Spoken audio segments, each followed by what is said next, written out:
ఆ బిల్డింగ్ అది హాస్పిటల్. ఇది మనం చూసి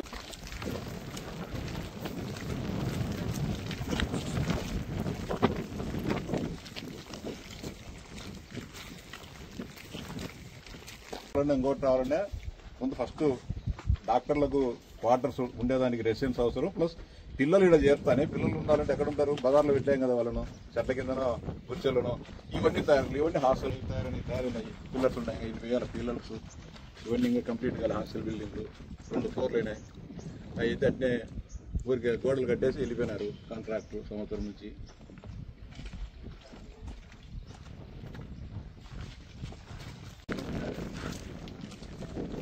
ఇదన్నీ ఇన్కంప్లీట్. పిల్లర్స్ కానీ కనబడతాయి.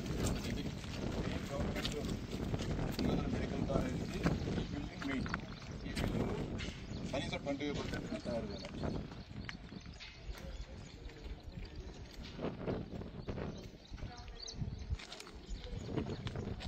కంప్లీట్గా ఉందంటే మెడికల్ పెట్టాలా జగన్మోహన్ రెడ్డి.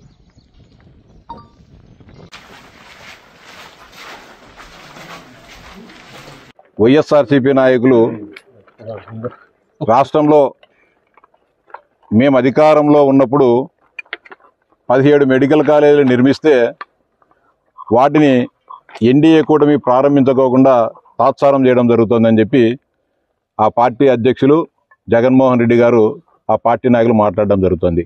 పులివెందులలో మేము మెడికల్ కాలేజీని పూర్తి చేసినా దాన్ని ప్రారంభించుకోకుండా చంద్రబాబు నాయుడు గారు నిర్లక్ష్యం వహిస్తున్నారని చెప్పి చెప్పడం జరిగింది. ఇప్పుడు మనమున్న ప్రాంతం పులివెందుల మెడికల్ కళాశాలలో నిర్మించే ప్రాంతం. ఇక్కడ ఈ బిల్డింగులు తయారవుతేనే ఇది ప్రధానంగా పులివెందుల మెడికల్ కళాశాల జరిగే మెడికల్ కళాశాలలో చేరే విద్యార్థులు చదువుకోవాల్సిన ప్రధానమైన భవనము. దీంట్లోనే క్లాసులు జరగాల, దీంట్లోనే ల్యాబులు కానీ దీంట్లోనే ఉంటాయి. ఇది ఏమాత్రం కూడా పూర్తి కాకుండానే మీరంతా కూడా మనమేమి కళ్ళ గంతలు కట్టో లేకుంటే కనుక వేరే మాయ మచ్చింద్ర చేసి చెప్పడంలే, మీ అందరి సాక్షిగానే చూపిస్తాను. ఈ బిల్డింగులు ఏమన్నా మెడికల్ కళాశాలకు సంబంధించిన బిల్డింగులు ఏమన్నా తయారైనాయో మీరు కూడా ఒకసారి చూడాలని చెప్తాను. మీ ద్వారా ఈ రాష్ట్ర ప్రజానీకం కూడా గమనించాలని చెప్పి విజ్ఞప్తి చేస్తాను.